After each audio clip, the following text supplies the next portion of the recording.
Students, आज हम जंतुओं में श्वसन के बारे में जानेंगे। हम सभी जानते हैं कि जंतुओं को जीने के लिए ऊर्जा की आवश्यकता होती है। ठीक उसी प्रकार जैसे हम उच्च वर्गीय जीवों को जीने के लिए ऊर्जा की आवश्यकता होती है, वैसे ही एक कोशिकीय जीवों को भी श्वसन की प्रक्रिया द्वारा ऊर्जा चाहिए होता है। ऐसे जीवों में विसरण की प्रक्रिया द्वारा कोशिका झिल्ली से श्वसन की प्रक्रिया संपन्न होती है, जहां गैसों का आदान प्रदान होता है, O2 और CO2 रेस्पेक्टिवली। तो हम जंतुओं में श्वसन के अंग के प्रकार के बारे में जानेंगे, यानी कि उनके पास फेफड़ा नहीं होता है। निम्न वर्गीय जो जीव होते हैं, जिन्हें हम एक कोशिकीय जीव जैसे कि यूग्लिना, पारामेशियम, एल्गी इत्यादि जैसे जीव हैं, इनके शरीर में किसी विशेष प्रकार के तंत्र नहीं होते हैं। जैसे हमारे शरीर में विभिन्न क्रियाओं को संपन्न करने के लिए अलग अलग तंत्र उपस्थित होते हैं, तो इनके शरीर में वैसे तंत्र उपस्थित चूंकि नहीं होते हैं, तो यह कोशिका झिल्ली द्वारा श्वसन की प्रक्रिया को संपन्न करते हैं। तो वैसे जीवों के आधार पर अलग अलग प्रकार के श्वसन तंत्र भी हैं, ना केवल फेफड़ा, ना केवल गिल्स, बल्कि शारीरिक अलग संरचनाओं के द्वारा भी कई जीवों में श्वसन की प्रक्रिया संपन्न होती है। हम बात करते हैं एक कोशिकीय जीव के बारे में, निम्न वर्गीय बहुकोशिकीय जीव के बारे में, उच्च वर्गीय बहुकोशिकीय जीव के बारे में।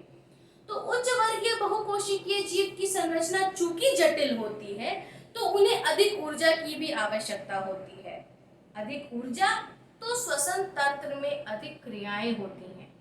वैसे एक कोशिकीय जीव में इतनी अधिक ऊर्जा की आवश्यकता नहीं होती है, इसलिए इनकी श्वसन तंत्रिका बहुत छोटी होती है, बहुत सरल होती है और बहुत ही साधारण होती है। ऐसे शारीरिक संरचनाओं के आधार पर श्वसन तंत्र मुख्य रूप से 4 प्रकार के होते हैं जंतुओं में।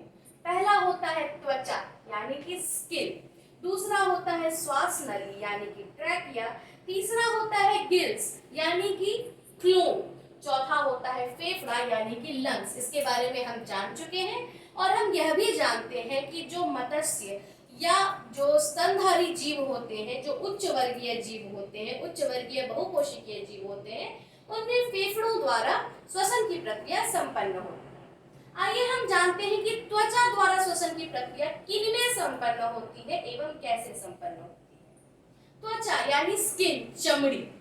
केंचुओं में त्वचा द्वारा श्वसन होता है। केंचुआ यानी अर्थवॉर्म, जिन्हें हम जोंकटी भी कहते हैं। कभी जब हम कीचड़ के समय में देखेंगे कि सांप के ऐसा होता है, बट सांप नहीं होता है, अर्थवॉर्म उसे हम कहते हैं, जो किसानों का मित्र माना गया है। वह जमीन की उर्वरक क्षमता को भी बढ़ाता है, उर्वर बनाता है।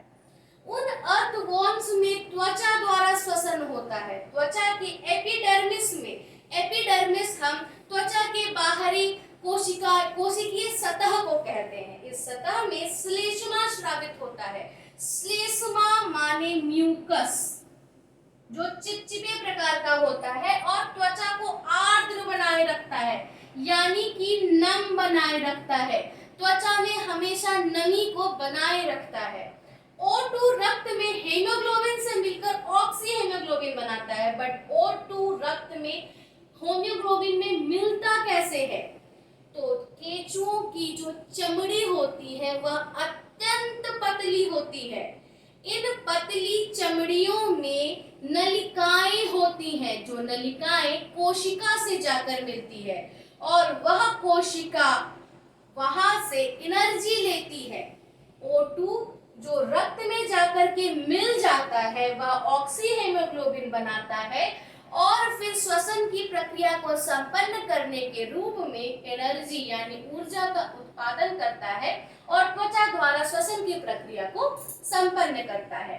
अब हम बात करते हैं श्वास नली के बारे में, यानी जो हमारे पास भी है, यानी कि केवल यह जो जीव है यह ट्रैकिया के द्वारा ही श्वसन करता है। इनके पास नासिका नहीं होती है, नास द्वार नहीं होता है, इनके पास लंग्स यानी फेफड़ा भी नहीं होता है। कीटों में ट्रैकिया द्वारा श्वसन होता है। कीट कैसे हुए? जैसे मकड़ियां हो गई, मच्छर हो गए या कॉकरोच हो गया, इन कीटों में ट्रैकिया के द्वारा श्वसन की प्रक्रिया संपन्न होती है। तो ट्रैकिया शरीर के भीतर होता है। इस शाखित का मतलब है ब्रांच्ड होता है। जैसे पेड़ पौधे की टहनियां होती हैं, शाखाएं होती हैं, ठीक उसी प्रकार पूरे शरीर में यह ट्रैकिया शाखित होता है, फैला हुआ होता है शाखाओं के रूप में, एवं वायु से भरा होता है, जहां हवा भरी होती है, जहां O2 भरा होता है। हवा में तो O2 होता है जो हम श्वास लेते हैं, और CO2 होता है जो हम श्वास छोड़ते हैं। यानी कि उस हवा में केवल O2 नहीं, CO2 भी होता है, क्योंकि जब हम श्वास लेते एवं छोड़ते हैं, इनहेल करते हैं एवं एक्सहेल करते हैं, तो उसमें कार्बन डाइऑक्साइड भी उपस्थित होता है और ऑक्सीजन भी उपस्थित होता है, तो वायु भरा होता है। इसका संपर्क एक तरफ उत्तकों के साथ रहता है। उत्तक किसे कहते हैं? कोशिकाओं के समूह को हम उत्तक कहते हैं। इन उत्तकों से जुड़ा रहता है, यानी कि यह सभी शाखाएं हवा कहाँ लेकर जा रही है? कोशिकाओं तक लेकर जा रही है, उत्तकों तक लेके जा रही है। तो उत्तक क्या है? कोशिकाओं का समूह है।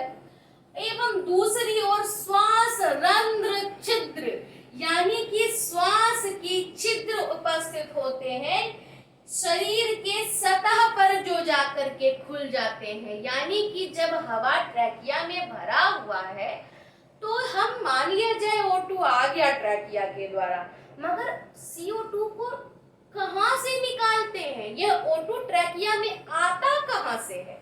तो यही श्वास रंध्र छिद्र हैं जो O2 को बाहर से लाते हैं और CO2 को शरीर से बाहर फेंकते हैं, जो शरीर के सतह पर खुलता है। यानी शरीर की सतह, यानी बाहरी जो आवरण होता है, उस जगह पे जाकर के खुल जाता है। इनका खुलना एवं बंद होना किसी दरवाजे के द्वारा होता है, जिसे हम वाल्व या कपाट कहते हैं। यह कपाट नियंत्रित करता है कि कैसे यह खुलेगा, कैसे यह बंद करेगा, किस प्रकार से CO2 शरीर के बाहर जाएगा एवं O2 शरीर के भीतर जाएगा। यह ट्रैकिया द्वारा किस प्रकार श्वसन की प्रक्रिया संपन्न होती है, इसके बारे में हमने जाना है। इनके शरीर में रक्त के द्वारा कोई भूमिका नहीं होती है, इसीलिए हम श्वसन की प्रक्रिया में श्वास नली के बारे में हीमोग्लोबिन के द्वारा किसी भी प्रकार के मैकेनिज्म के उल्लेख नहीं करते हैं, क्योंकि इनमें किसी भी प्रकार का रक्त का कार्य नहीं होता है। अब हम बात करेंगे क्लोम यानी गिल्स के बारे में। गिल्स जल में घुलित O2 का उपयोग श्वसन में करते हैं, परंतु ये गिल्स होते कैसे जीवों में हैं?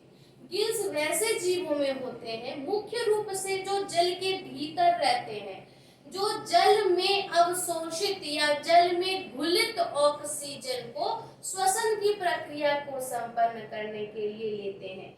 वह वातावरण से O2 को नहीं लेते, बल्कि जल से O2 को लेते हैं। और हम सभी जानते हैं H2O यानी जल, जिसमें कि ऑक्सीजन उपस्थित होता है, वहां से गिल्स के द्वारा यह श्वसन की प्रक्रिया को पूरा करते हैं।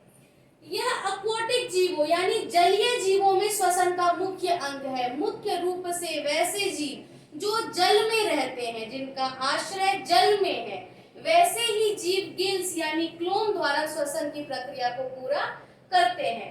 यह मुख्य रूप से मछलियों में होता है। हम सभी जानते हैं कि मछलियों में गिल्स यानी कि फेफड़े होते हैं, वैसे फेफड़े नहीं जो कि मनुष्यों में होते हैं, बल्कि मछलियों के फेफड़े, यह गिल्स यानी कि क्लोम कहलाता है। इसे कभी भी गलती से एग्जाम में फेफड़ा मत लिख दीजिएगा। फेफड़ा समझाने के लिए है कि श्वास लेने के लिए जैसे मनुष्यों में फेफड़े हैं, ठीक उसी प्रकार जलीय जीवों में गिल्स यानी कि क्लोम है। यह क्लोम जल में घुलित ऑक्सीजन को लेने में और गिल्स के द्वारा कार्बन डाइऑक्साइड को निष्कासित यानी बाहर फेंकने में मदद करता है।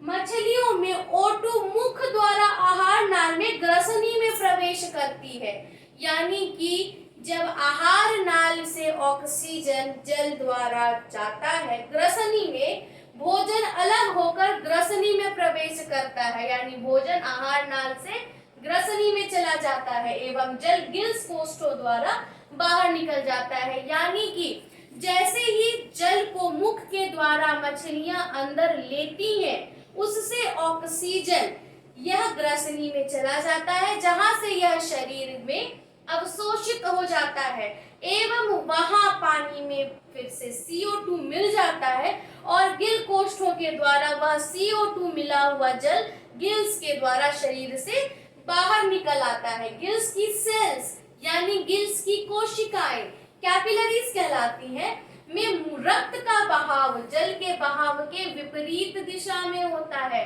यानी कि मछलियां जिस दिशा में जा रही है, जल जिस दिशा में जा रहा है, ठीक उसके विपरीत दिशा में रक्त का बहाव होता है। उनके शरीर में पानी के बहाव के साथ साथ रक्त का बहाव नहीं चलता है। यदि पानी का बहाव इस ओर है तो मछलियों में गिल्स की कोशिकाओं में रक्त का बहाव ठीक उसकी विपरीत दिशा में होगा। जिस दिशा में पानी जा रही है उसके विपरीत दिशा में रक्त बह रही है। श्वसन गैसों का आदान प्रदान सेकेंडरी गिल्स लैमेला में होता है, यानी कि द्वितीय गिल्स लैमेला में श्वसन गैसों का आदान प्रदान यानी विसरण की प्रक्रिया संपन्न होती है। O2 लिया जाता है, CO2 को अब निष्कासित कर दिया जाता है। यह मैंने मछली का चित्र बनाने की कोशिश की है। यह मुख है। आप अक्सर देखते होंगे कि मछलियां जब श्वास लेती है तो मुख को खोलती एवं बंद कर रही होती है, जहां से बुलबुले निकलते हैं। तो यह मुख के द्वारा जब वह पानी को अंदर लेती है तो पानी में मिला हुआ घुलित ऑक्सीजन भी अंदर चला जाता है एवं गिल्स पट्टिकाओं द्वारा गैसीय आदान प्रदान। यहाँ पे गिल्स की पतली पतली पट्टिकाएं होती हैं।